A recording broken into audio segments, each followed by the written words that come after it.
ಮೈಸೂರು ಅರಮನೆ ನಿರ್ವಹಣೆ ಮಾಡ್ತಿಲ್ವಾ ಸರ್ಕಾರ? ಅಧಿಕಾರಿಗಳ ನಿರ್ಲಕ್ಷ್ಯಕ್ಕೆ ಪಾರಂಪರಿಕ ಕಟ್ಟಡದಲ್ಲಿ ಬಿರುಕು. ದರ್ಬಾರ್ ಹಾಲ್ ವರಹ ದ್ವಾರದ ಬಳಿಕ ಮತ್ತೊಂದು ಸರದಿ.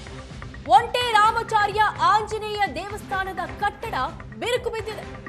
ಜಯರಾಮ ದ್ವಾರಕ್ಕೆ ಹೊಂದಿಕೊಂಡಿರೋ ಆಂಜನೇಯ ದೇಗುಲ ಬಿರುಕಿನ ಜಾಗದಲ್ಲಿ ಕಿತ್ತು ಬಿದ್ದಿದೆ. 20ಕ್ಕೂ ಹೆಚ್ಚು ಇಟ್ಟಿಗೆಗಳು. ಅದರ ದೃಶ್ಯಗಳನ್ನ ನೋಡ್ತಾ ಇದ್ದೀರಾ ನೀವು. ವಿಶ್ವಮಾನ್ಯತೆ ಹೊಂದಿರತಕ್ಕಂಥ ಮೈಸೂರು ಅರಮನೆಯ ನಿರ್ವಹಣೆ ದಿನದಿಂದ ದಿನಕ್ಕೆ ಕ್ಷೀಣಿಸ್ತಾ ಇದೆ. ಅದರಲ್ಲೂ ಕೂಡ ಕಳಪೆಯಿಂದ ಕೂಡಿದೆ ಅನ್ನೋದಕ್ಕೆ ಮತ್ತೊಂದು ಉದಾಹರಣೆ ಈಗ ಸಿಕ್ಕಿದೆ. ನಿನ್ನೆಷ್ಟೇ ಕೂಡ ಈಗ ಮೈಸೂರು ಅರಮನೆಯ ಹೊರ ಗೇಟ್ನ ಬಳಿ ಮೇಲ್ಛಾವಣಿ ಕುಸಿತಿರ್ತಕ್ಕಂಥದ್ದನ್ನ ನೋಡಿದ್ರಿ.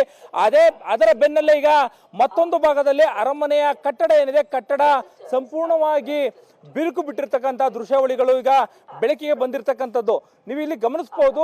ಮೈಸೂರು ಅರಮನೆಯ ಜಯರಾಮ ಬಲರಾಮ ದ್ವಾರ ಏನಿದೆ, ದ್ವಾರದ ಬಳಿ ಇರತಕ್ಕಂಥ ಒಂಟೆ ರಾಮಾಚಾರ್ಯ ಆಂಜನೇಯ ಸ್ವಾಮಿ ದೇವಸ್ಥಾನ ಏನಿದೆ, ಆ ಒಂದು ದೇವಸ್ಥಾನದ ಕಟ್ಟಡ ಈಗ ಸಂಪೂರ್ಣವಾಗಿ ಅದರ ಗೋಡೆ ಸಂಪೂರ್ಣವಾಗಿ ಬಿರುಕು ಬಿಟ್ಟಿರ್ತಕ್ಕಂಥದ್ದು ನೀವೀಗ ನೋಡ್ತಾ ಇರ್ತಕ್ಕಂಥದ್ದು. ದೇವಸ್ಥಾನ ಅಂದ್ರೆ ಇತಿಹಾಸವನ್ನ ಹೊಂದಿರತಕ್ಕಂಥ ಇತಿಹಾಸದ ಪುರಾಣ ಇತಿಹಾಸವನ್ನ ಹೊಂದಿರತಕ್ಕಂತಹ ಈ ಒಂದು ದೇವಸ್ಥಾನ ಏನಿದೆ ಅಂದ್ರೆ ಶತಮಾನದ ಅರಮನೆ ಏನಿದೆ, ಅರಮನೆ ಕಾಲದಿಂದ ಕಾಲಕ್ಕೆ ಸರಿಯಾದ ನಿರ್ವಹಣೆ ಆಗಬೇಕು, ಅದು ಆಗ್ತಿಲ್ಲ ಅನ್ನೋದಕ್ಕೆ ಮತ್ತೊಂದು ಉದಾಹರಣೆ ಸಿಕ್ಕಿರ್ತಕ್ಕಂಥದ್ದು.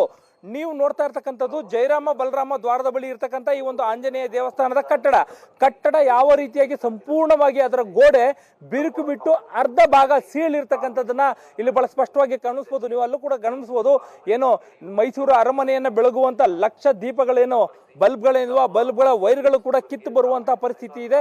ಕೇವಲ ಅದೊಂದೇ ಜಾಗದಲ್ಲಿ ಬಿರುಕು ಬಿಟ್ಟಿರ್ತಕ್ಕಂಥದ್ದಲ್ಲ, ಅಂದ್ರೆ ಇಡೀ ಒಂದು ಭಾಗ ಏನಿದೆ, ಒಂದು ಭಾಗ ಅರ್ಧ, ಇಡೀ ಕಟ್ಟಡವನ್ನ ಅರ್ಧ ಭಾಗ ಮಾಡದಂತೆ, 2 ಭಾಗ ಮಾಡದಂತೆ ಅರ್ಧಕ್ಕೆ ಸಂಪೂರ್ಣವಾಗಿ ಸೀಳಿರ್ತಕ್ಕಂಥದ್ದು.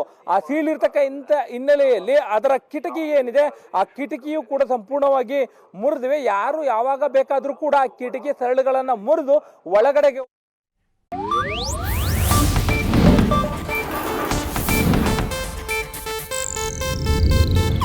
ಇದು ಏಷ್ಯಾನೆಟ್ ನ್ಯೂಸ್ ನೆಟ್ವರ್ಕ್ ಪ್ರಸ್ತುತಿ.